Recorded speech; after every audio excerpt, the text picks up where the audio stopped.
Hey guys, welcome back to the Unmasking Shame series. Today is video 4. If you haven't watched the previous 3 videos, I highly recommend watching them because they're all building off of each other. So today is the Mask of Materialism. So in my opinion, this is probably the second most common worn mask that I see, at least, and in my experiences. That's all I am ever speaking from, is my own experiences and the experiences of my clients and people that give me their story and share their story and their truth with me. So materialism, what is materialism? So materialism is essentially when we accumulate things, possessions, whatever, money, items, and we use those possessional things to create a sense of inherent worth for ourselves. We don't feel we have inherent worth in just being, so we feel we have to overcompensate by doing and accumulating and having these things in our lives to feel a sense of worth. Okay, so because this is the Unmasking Shame series, all of these videos, all of these masks are always going to be about what we're using to mask over shame, right? So shame in the case of materialism is going to be all about not feeling worthy, right? Whenever our mask is representing itself as, that's usually the opposite of how we're actually experiencing life underneath of it, right? So the contrast of the mask actually can be used to understand the mask. So when you're looking at materialism, you want to be seen as whether it's better than, or that you have all these things and that you're worthy, you have a strong sense of worth. All those things we surround ourselves with because inherently we're not actually feeling those things. We don't feel a strong sense of worth. We don't feel good enough in just being us, so we feel like we need to have things to make up for that, right?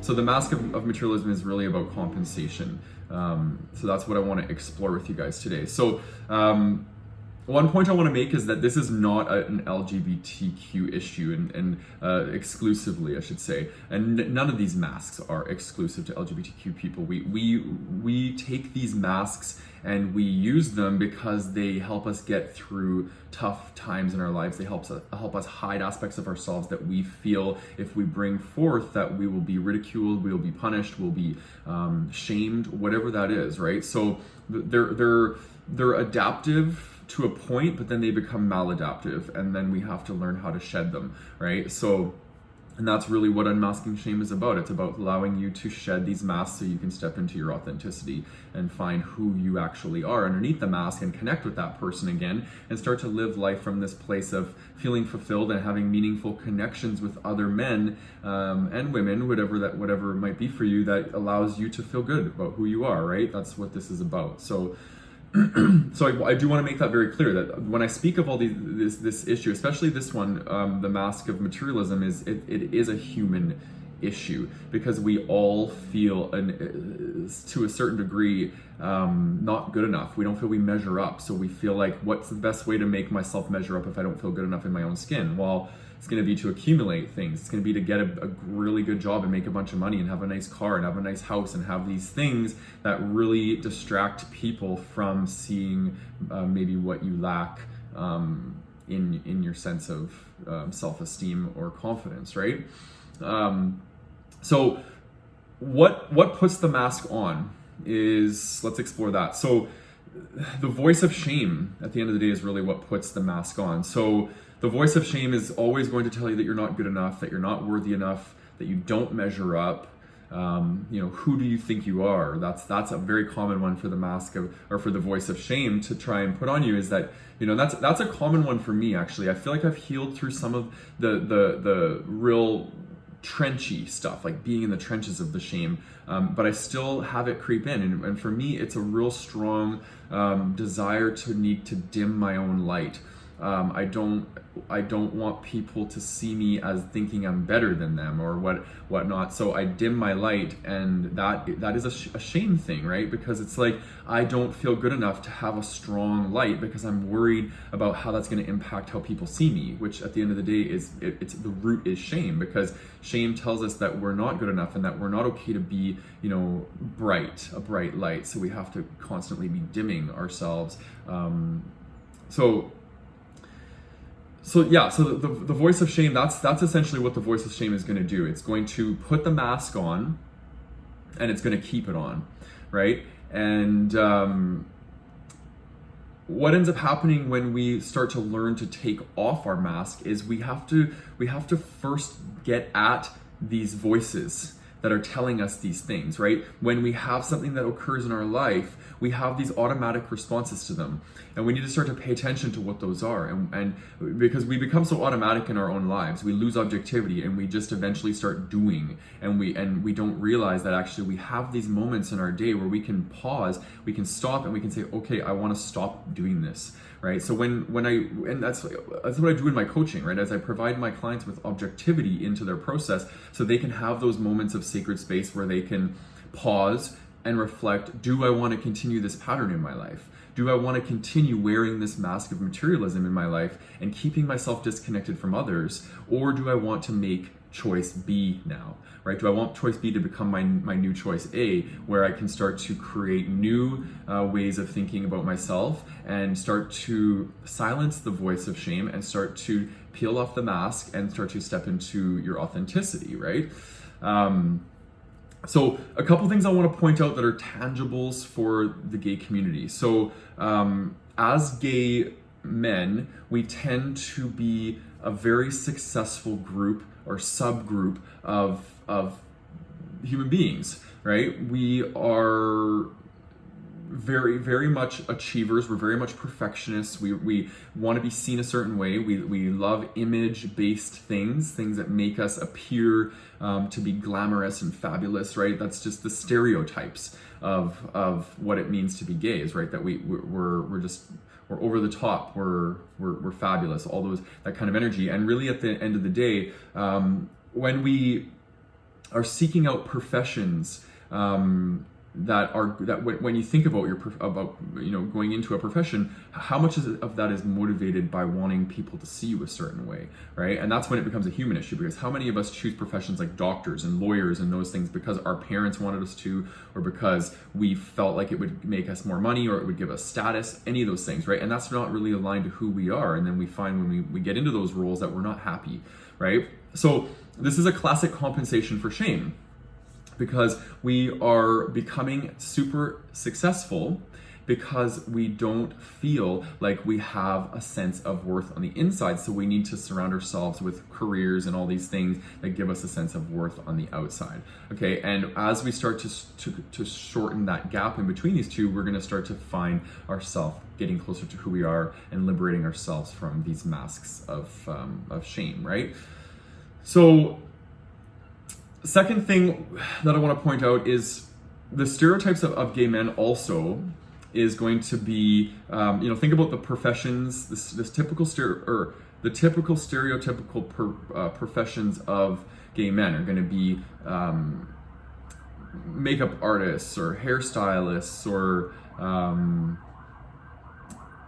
fitness, personal trainers, like what I was doing before,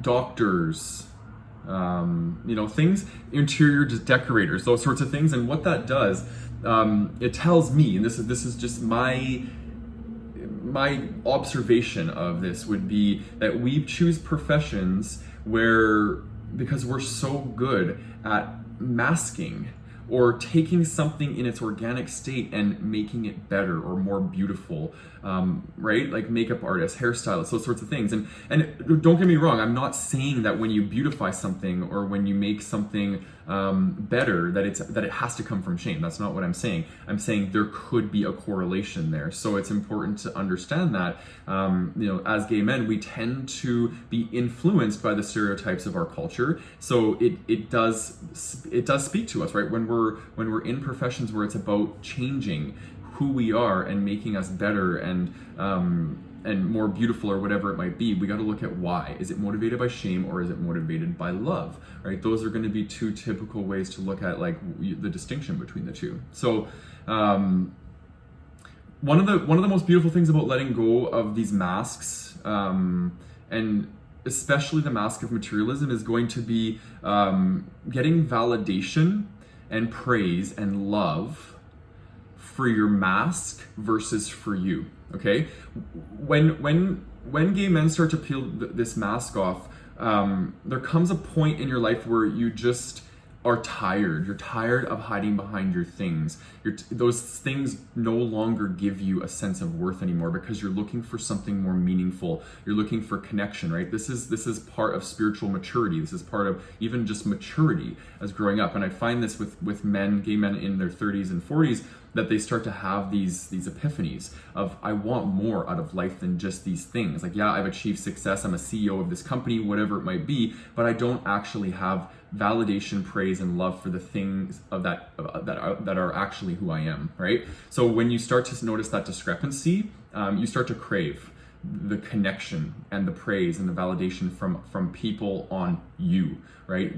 The actual person that you are. And when you hit that place, it can be really scary, but it's also a really beautiful place to be, because you know that there's a beautiful transformation that's going to happen, because you're going to start to make choices in your life that are going to let you be seen and peel back some of these things that are distracting people from seeing who you really are. And that's the beautiful part of unmasking shame, is you really get to allow people to see who you are. And then when they love you for actually you, not just your mask, it's such a deep connection, and it's so beautiful to have that with somebody, because you feel seen, and then you feel accepted, and that's how you really start to cultivate true self-acceptance and love for yourself. So anyways, I would invite you, if you relate to this video, I would invite you to stop hiding behind your credentials, stop hiding behind your career, your bank account, your social prowess, your social media following, whatever it is that you're hiding behind that's giving your mask of materialism a stronger adhesion to your face. Try letting go of that, and try seeing what it feels like to just let all that stuff go, let it all drop to the side, and just kind of show up and allow yourself to be seen for who you are. When you're at home chilling out with your boyfriend, or you're single, it doesn't matter if you're just chilling out at home, nobody's around, and you're just with you. Who are you then, right? That's who. If you're not quite sure who you are, because if you feel lost in who you are because you wear masks all the time, then who you really are is the person that you are when you're home by yourself and no one's around, right? Start to connect with that energy and bring that forth with the people that you feel safe to do so with, and you'll start to notice some pretty cool stuff will happen in your life. Drop me some comments below. I always love to hear from you guys. Let me know your thoughts on this video, and if you can relate to the Mask of Materialism and what sort of impact it has in your life. Take care.